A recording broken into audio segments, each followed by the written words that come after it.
Bismillahirrahmanirrahim. Assalamualaikum warahmatullahi wabarakatuh. Kita lanjutkan materi bab potensial listrik dari video sebelumnya. Mengenai potensial listrik di video sebelumnya sudah dibahas, baik dari konsepnya, dari mulai proses rumusnya, bahkan contoh-contohnya sudah. Tinggal kita lanjutkan ke kapasitansi. Jadi alat pertama dalam sejarah kelistrikan itu adalah kapasitor. Jadi kalau kita urut, listrik itu berasal dari muatan, penemuannya ya, perkembangan ilmunya maksudnya. Penemuan mengenai muatan listrik, kemudian dari penemuan muatan listrik itu ditemukannya gaya listrik atau gaya Coulomb, kemudian ditemukannya lagi medan listrik. Setelah medan listrik itu dianalisis dengan konsep energi, kemudian ada potensial listrik atau energi tiap muatan, energi listrik tiap muatan. Selanjutnya kapasitor yang ada hubungannya dengan beda potensial. Jadi kapasitor adalah perangkat yang dapat menyimpan muatan listrik dan terdiri dari dua benda penghantar, biasanya plat atau lembaran, yang diletakkan berdekatan tetapi tidak bersentuhan. Kapasitor banyak digunakan di sirkuit elektronik. Jadi kapasitor menyimpan muatan yang nantinya bisa dilepaskan seperti kamera flash kamera atau baterai biasanya ya. Itu juga kapasitor. Kalau zaman sekarang ini power bank itu kalau pernah kalian bongkar itu isinya kapasitor.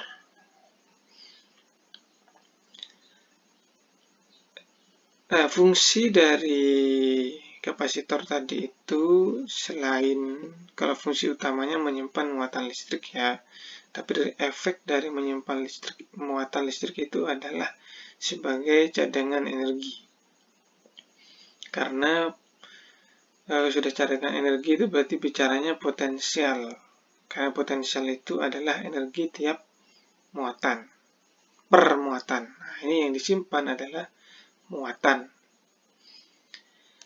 Nah, kemudian fungsi lain itu lonjakan untuk lonjakan blok kapasitor dari muatan energi untuk melindungi sirkuit. Jadi jadi biar tidak mendadak listrik itu melalui arus itu melalui sirkuit, maka di situ salah satu fungsi dari kapasitor.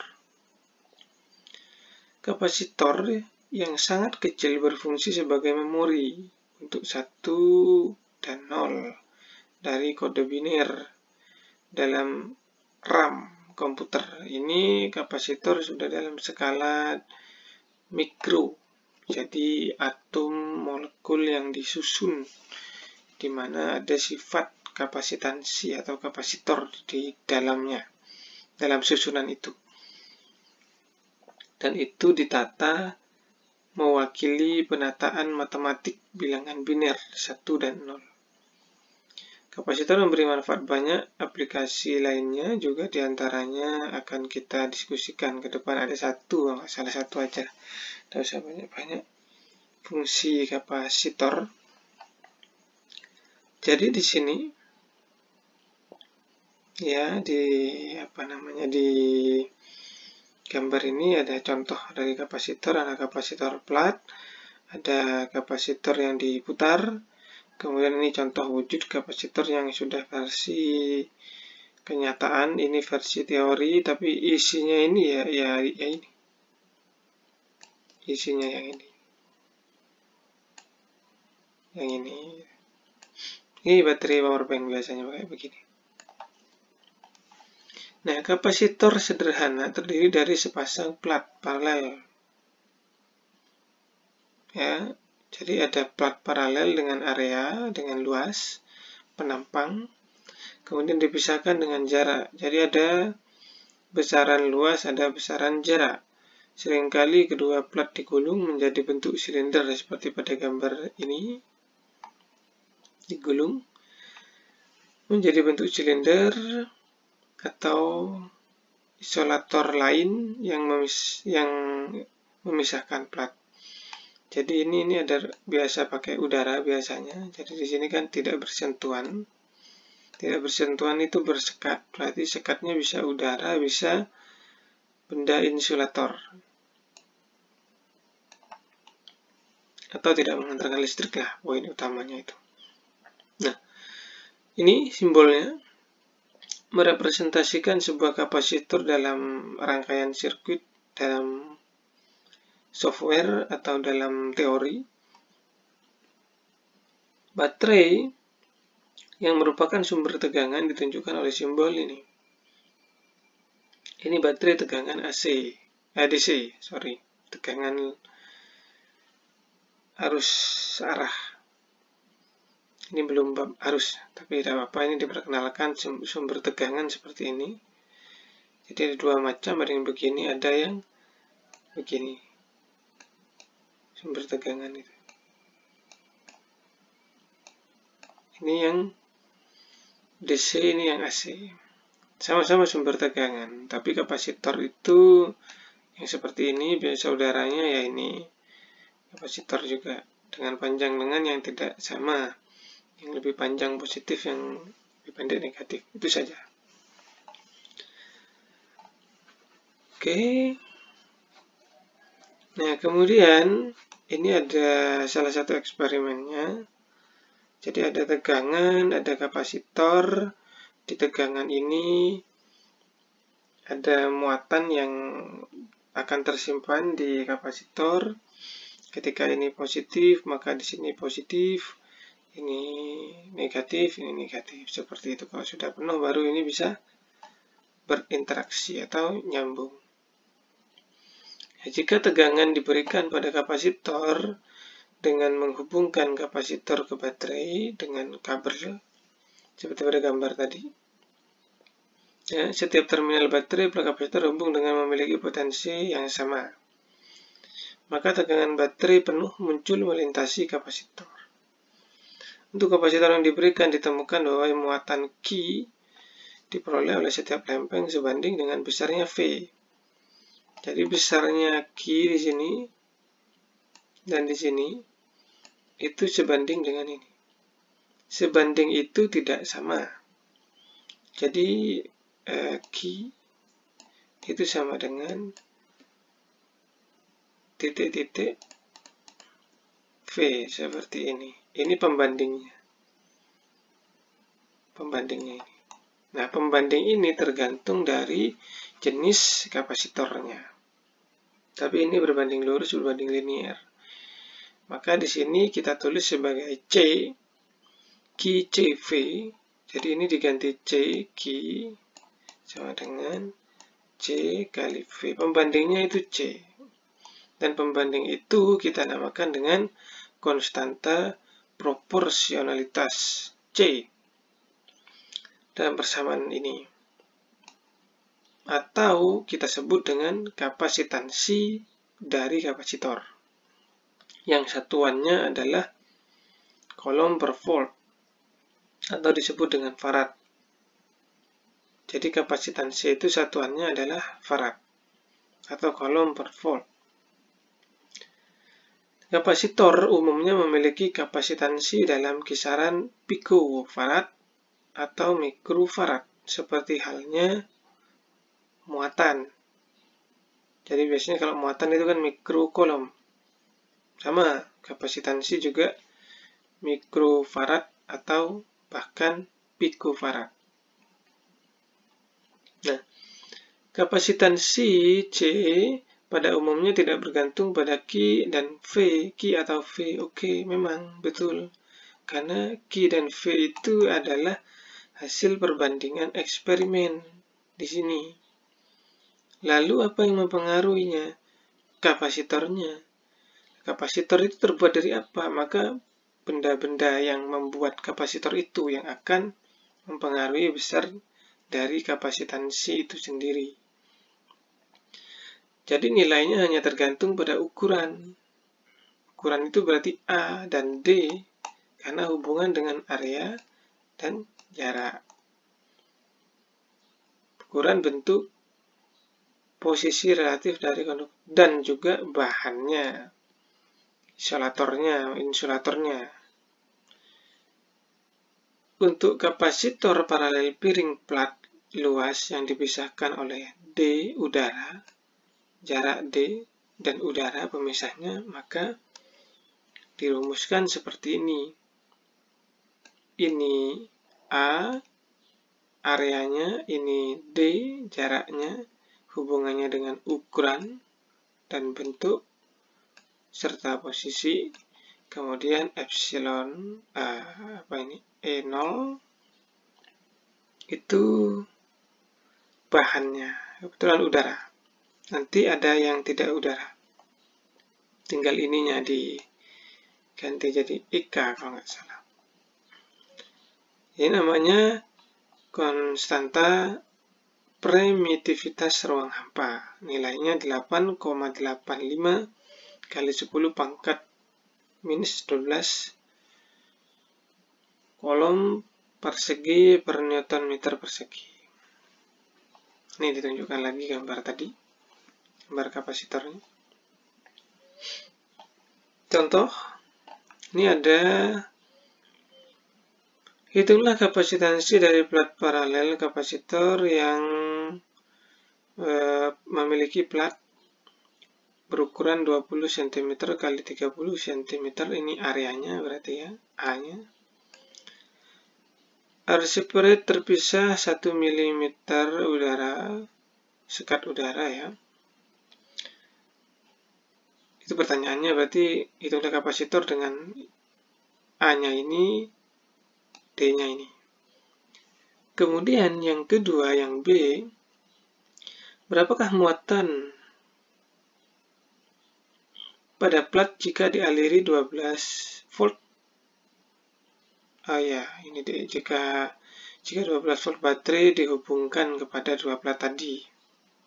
Ini rumusnya, ini sudah ada ini. Q yang ditanya, muatan.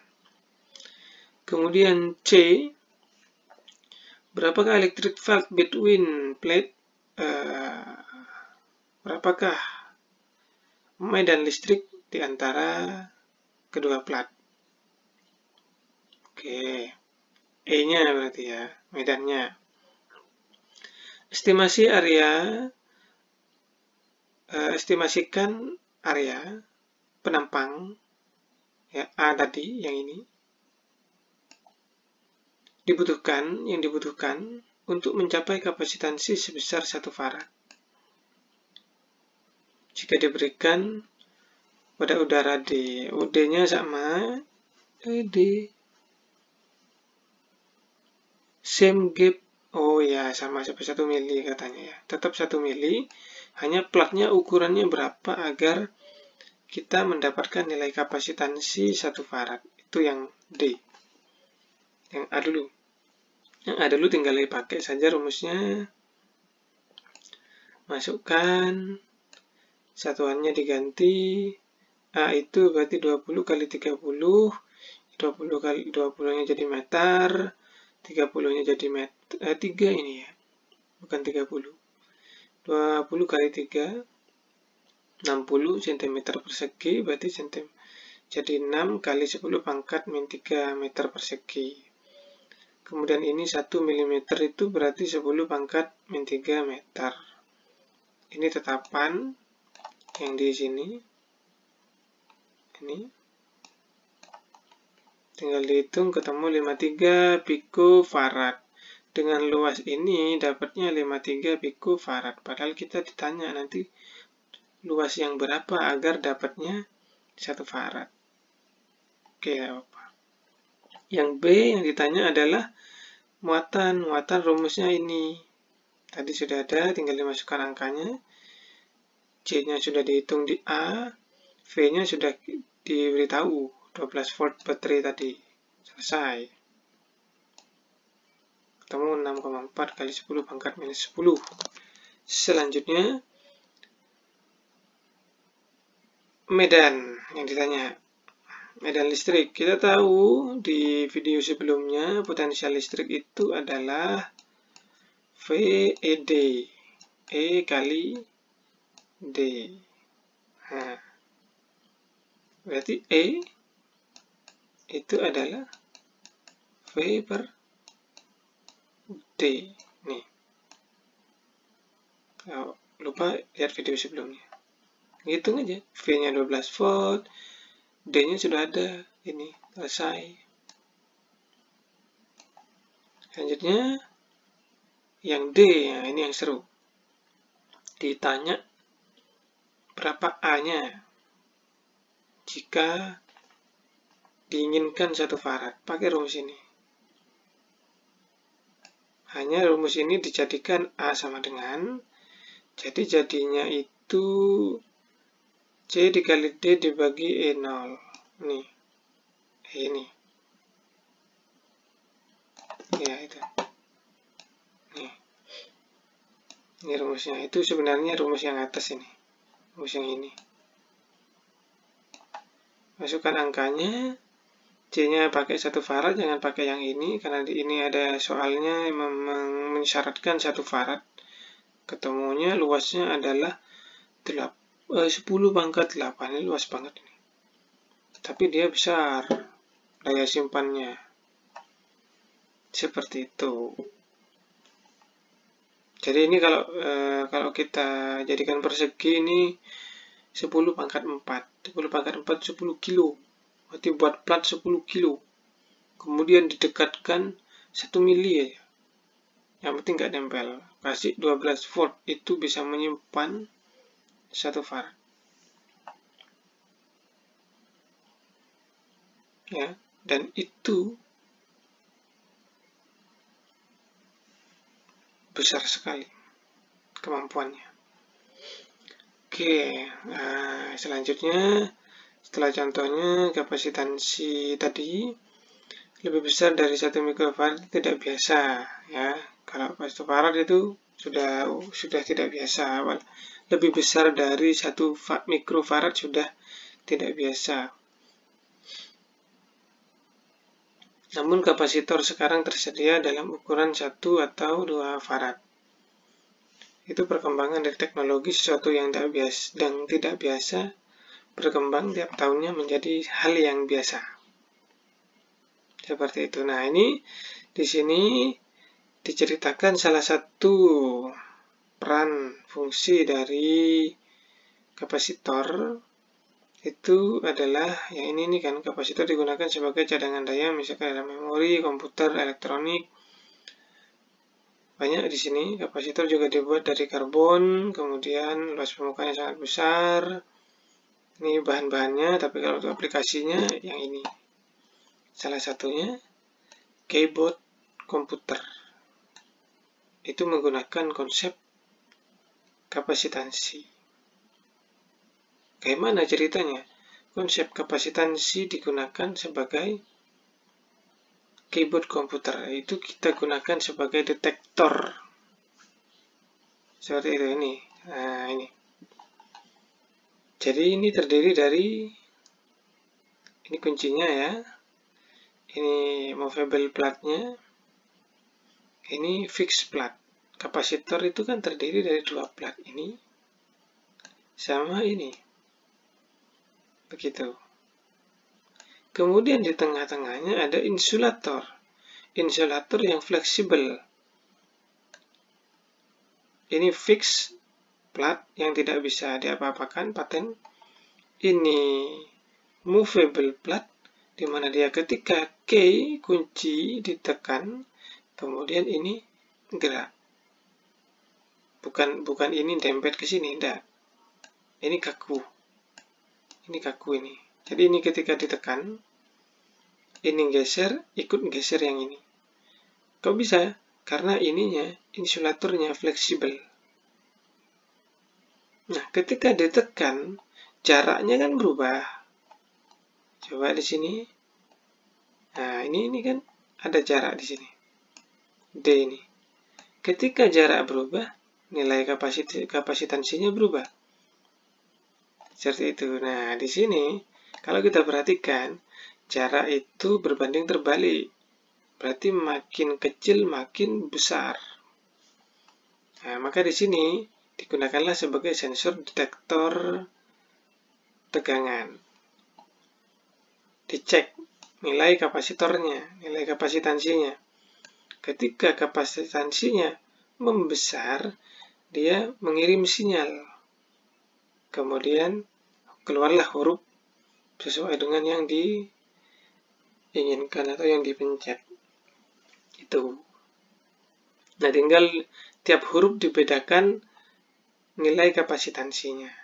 Jadi ketika ditekan, setelah nilai kapasitansinya tercapai, dia mengirim sinyal, kemudian keluarlah huruf yang diinginkan.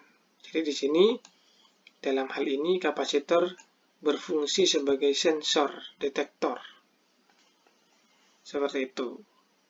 Nah, ini salah satu dari aplikasi kapasitor. Lanjut. Selanjutnya penurunan kapasitansi untuk kapasitor paralel plat. Ini penurunan rumus saja ya. Jadi cerita rumusnya saja. Kalau tadi kan sudah langsung dikeluarkan. Nah ini. Namun tidak dijelaskan asal muasalnya. Ini asal muasalnya tidak saya jelaskan. Silahkan dibaca sendiri. Lanjut, ini diturunkan melalui Medan. Selanjutnya dielektrik ya. Jadi kalau tadi kapasitor dibahas dengan sekat udara, kita bahas dengan sekat dielektrik. Dielektrik itu isolator, benda isolator atau insulator atau elektrik itu sama. Benda yang sama. Jadi namanya sama itu. Seperti itu. Beda-beda saja memang. Isolator, insulator, dielektrik itu sama. Nah, biasanya ada K ini, K, E, 0. Faktor K ini yang didapat dari angka bahannya. Biasanya sudah disediakan dalam tabel. Atau biasanya langsung ditulis seperti ini. E. Tidak E0. E-nya itu adalah ini. Dan ini dikenal dengan permeativitas materi yang dipengaruhi oleh K-nya ini, faktor K-nya ini. Kalau E0 sendiri itu permeativitas ruang hampa. Oke, lanjut. Nah, ini untuk energinya ya. Tidak saya jelaskan detail, tapi seperti ini bentuknya. Jadi W itu setengah kV atau kV per 2. Ya, ada proses ini di sini diceritakan. Saya tidak ceritakan biar tidak lama-lama. Kemudian W tadi diterjemahkan dengan konsep energinya. Didapatkanlah potensial listrik untuk kapasitor yakni setengah kV. Ya sama ini. Seperti itu. Setengah kV, kemudian kalau diterjemahkan dalam versi yang dikombinasikan dengan QCV, maka rumus setengah QV ini akan berupa bentuk yang macam-macam. Setengah CV kuadrat, setengah Q kuadrat C, atau setengah QV. Mana yang mau dipakai? Tergantung yang diketahui. Kalau diketahui QV, pakai yang ini. Kalau yang diketahui CV, pakai yang ini. Kalau yang diketahui QC, pakai yang ini. Intinya dia berurusan dengan 3 ini. QCV. Contoh.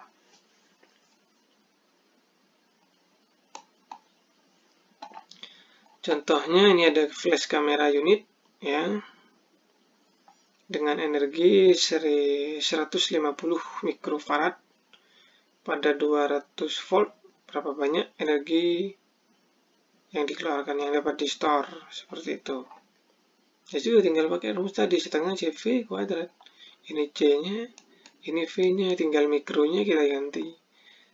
jadi farad.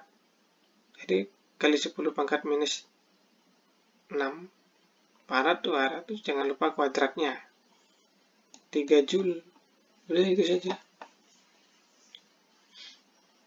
Kemudian hal ini cukup berguna ya untuk memikirkan energi yang disimpan dalam kapasitor. Jadi tujuannya rumus ini kita bisa memprediksi energi yang tersimpan di kapasitor itu berapa besar. Nah, ini kalau dianalisis dalam versi kapasitornya yang dihitung. Kalau tadi rangkaiannya, makanya ada QCV. Kalau ini energi dalam kapasitornya. Nah, ini densitas energi ya. Jadi densitas itu kerapatan kepadatan energinya dihitung dengan ini. Ini mirip densitas air atau densitas benda. Benda itu volume. Kalau listrik itu, kalau energi, ya energi tiap volume, energi tiap luasan, atau energi tiap panjang. Itu namanya densitas atau kerapatan. Seperti itu. Habis, ini referensinya. Question problem, general problem. Tidak ada tugas memang ya, tidak ada tugas sama sekali mengenai bab potensial. Hanya mungkin kalau perlu disampaikan itu silakan pelajari bagian question, bagian problem, dan bagian general problem saja. Sebenarnya kalau ada tugas itu ada sih, tidak apa-apa sih, tidak usah dulu lah. Gini saja. Ya. Semoga bermanfaat untuk materi kali ini. Terima kasih. Assalamualaikum warahmatullahi wabarakatuh.